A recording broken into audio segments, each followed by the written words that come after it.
अस्सलाम वालेकुम दोस्तों, आज मैं आपको क्लास 7 के चैप्टर 3 नज़म नात की एक्सरसाइजेस करवाऊंगी, तशरीहात और अल्फाज मायने करवाऊंगी। तो हमारे पास देखें, सबसे पहले इसके जो अल्फाज मायने आएंगे उनमें हमारे पास सबसे पहला लफ्ज़ है बढ़ लाने वाला, यानी पूरी करने वाला। मलजा ठिकाना, बदअंदेश बुरा चाहने वाला। मफासिद बुराइयाँ, ज़ेरो ज़बर करना, अलट पलट करना। शीरो शकर करना, बाहिमी इत्तेहाद पैदा करना। सुए कौम, कौम की जानिब। नुस्ख़ा कीमिया, कुरान पाक। और सूत हादी, हिदायत देने वाले की आवाज़। दश्त व जबल, रेगिस्तान और जंगल। ये इसके अल्फाज मायने हैं। अब हम इसकी तशरीहात करेंगे। वो नबियों में रहमत, लक़ब पाने वाला, मुराद गरीबों की बढ़ लाने वाला। मुसीबत पे गैरों के काम आने वाला, वो अपने पराए का गम खाने वाला। फ़कीरों का मलजा, ज़ईफ़ों का मावा, यतीमों का वाली, ग़ुलामों का मौला। सबसे पहले हम इसका हवाला लिखेंगे जो हम हर बंद में यूज़ कर सकते हैं। हवाला ये बंद हमारी दरसी किताब उर्दू में मौजूद नज़म नात से लिया गया है और इसके शायर मौलाना अल्ताफ़ हुसैन हाली हैं। अब हम इसकी तशरीह करेंगे। शायर फरमाते हैं कि हज़रत मोहम्मद मुस्तफ़ा सल्लल्लाहु अलैहि वसल्लम तमाम अंबिया में रहमतुल लिल आलमीन के लक़ब से जाने जाते हैं। आप सल्लल्लाहु अलैहि वसल्लम गरीबों, नादारों और बेबस लोगों की हाजत रवाई फरमाते हैं और उनकी जायज़ तमन्नाओं को पूरा करते थे। नबी करीम सल्लल्लाहु अलैहि वसल्लम बिला तफरीक़ मज़हब व मिल्लत, अपनों और बेगानों यानी गैरों की मुसीबत में मदद फरमाते थे। आप सल्लल्लाहु अलैहि वसल्लम हर शख्स के दुख दर्द को अपना दुख समझते थे और सबके साथ हमदर्दी का रवैया रखते थे। सल्लल्लाहु अलैहि वसल्लम मोहताजों और फ़कीरों के लिए पनाहगाह, ठिकाना और ज़ईफ़ों और कमज़ोरों के लिए आसरा यानी मरकज़, मावा थे। आप सल्लल्लाहु अलैहि वसल्लम यतीमों की सरपरस्ती फरमाते और ग़ुलामों को आका और मालिक की हैसियत से इज़्ज़त व हुकूक़ अता फरमाते थे। नज़म नात का बंद नंबर 2 है। ख़ताकार से दरगुज़र करने वाला, बदअंदेश के दिल में घर करने वाला। मफासिद का ज़ेरो ज़बर करने वाला, क़बाइल को शीरो शकर करने वाला। उतर कर हिरा से सुए कौम आया और एक नुस्ख़ा कीमिया साथ लाया। आप सल्लल्लाहु अलैहि वसल्लम गलती या गुनाह करने वालों को माफ़ फरमा देते थे और बदख्वाही या बुराई सोचने वालों के साथ भी ऐसा इखलाक और हुस्न सलूक फरमाते थे कि उनके दिलों को फ़तह कर लेते थे। आप सल्लल्लाहु अलैहि वसल्लम ने मुआशरे में फैले तमाम फसादात और बुराइयों का ख़ात्मा कर दिया। आप सल्लल्लाहु अलैहि वसल्लम की तालीमात ने आपस में लड़ने और झगड़ने वाले अरब कबाइल को आपस में भाई भाई और शीरो शकर यानी कि मुत्तहिद बना दिया। गारे हिरा से उतरकर जब आप सल्लल्लाहु अलैहि वसल्लम अपनी कौम की तरफ तशरीफ़ लाए तो अपने साथ कुरान मजीद की सूरत में हिदायत का एक ऐसा बाअसर रास्ता यानी नुस्ख़ा कीमिया लाए जिसने इंसान की ज़िंदगियों को बदल कर रख दिया। बंद नंबर 3 है। वो बिजली का कड़का था या सूत हादी, अरब की ज़मीन जिसने सारी हिला दी। नई एक लगन सबके दिल में लगा दी, एक आवाज़ में सोती बस्ती जगा दी। पड़ा हर तरफ गुल ये पैगाम हक़ से कि गूंज उठे दश्त व जबल नामे हक़ से। नज़म नात के इस बंद में शायर मौलाना अल्ताफ़ हुसैन हाली फरमाते हैं कि हज़रत मोहम्मद मुस्तफ़ा सल्लल्लाहु अलैहि वसल्लम पूरी दुनिया के लिए हिदायत का पैगाम बनकर आए। उन्होंने बिजली की चमक की मानिंद हिदायत की आवाज़ को पूरे अरब में फैला दिया, यहाँ तक कि अरब की सारी ज़मीन का सारा माशरती निज़ाम तब्दील हो गया और अरब के तमाम लोग तौहीद परस्त बनकर अल्लाह की तालीमात पर पूरे दिलो जान से अमल करने लगे।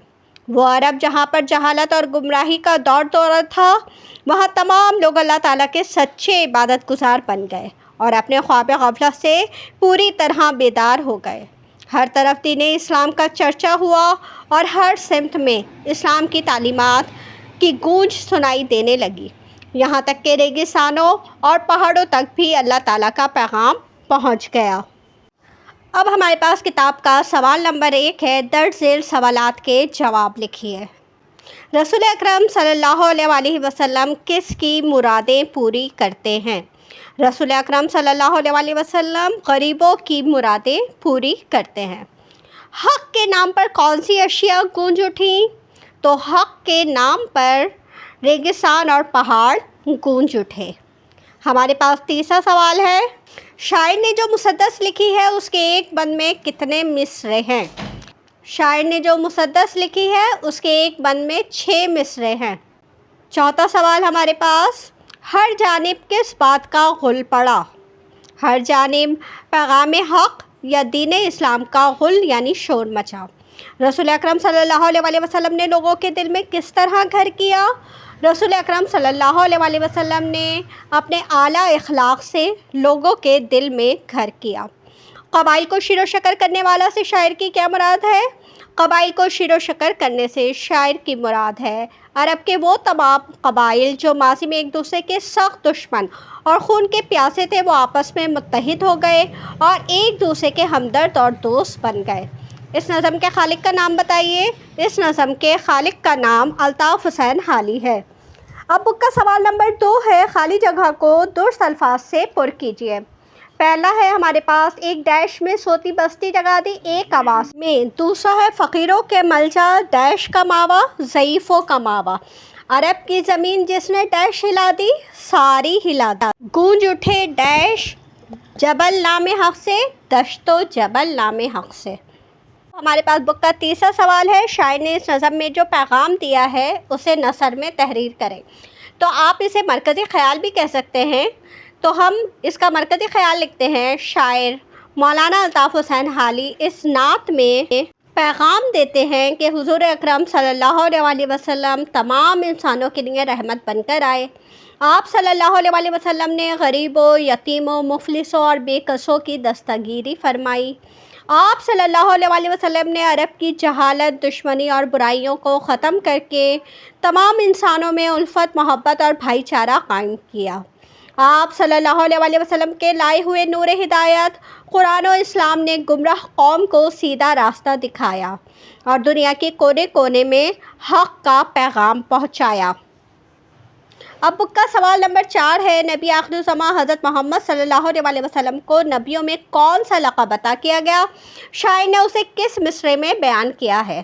نبی آخر الزماں حضرت محمد صلی اللہ علیہ وسلم کو نبیوں میں رحمت کا لقب عطا کیا گیا۔ شاعر نے اسے پہلے مصرعے میں بیان کیا ہے، وہ نبیوں میں رحمت لقب پانے والا۔ اب بک کا سوال نمبر 5 ہے، بتائیے اس نظم میں شاعر نے شاعری کی کون سی صنف استعمال کی ہے؟ تو اس نظم میں شاعر نے شاعری کی صنف مسدس استعمال کی ہے۔ سوال نمبر 6، دیے گئے الفاظ کو درست معنی کے ساتھ خوش خط میں لکھیے اور انہیں اپنے جملے میں استعمال کیجیے۔ تو ہمارے پاس دیکھیں، پہلا لفظ ہے جبل، جس کے معنی ہیں پہاڑ۔ حضرت موسیٰ علیہ السلام اللہ تعالیٰ سے کلام کرنے کے لیے جبل طور پر تشریف لے جاتے تھے۔ دشت، صحرا، مسافر نے رات دشت میں گزاری۔ لگن، لگن کا مطلب ہے شوق۔ سچی لگن اور محنت سے انسان ہر مقصد میں کامیاب ہو جاتا ہے۔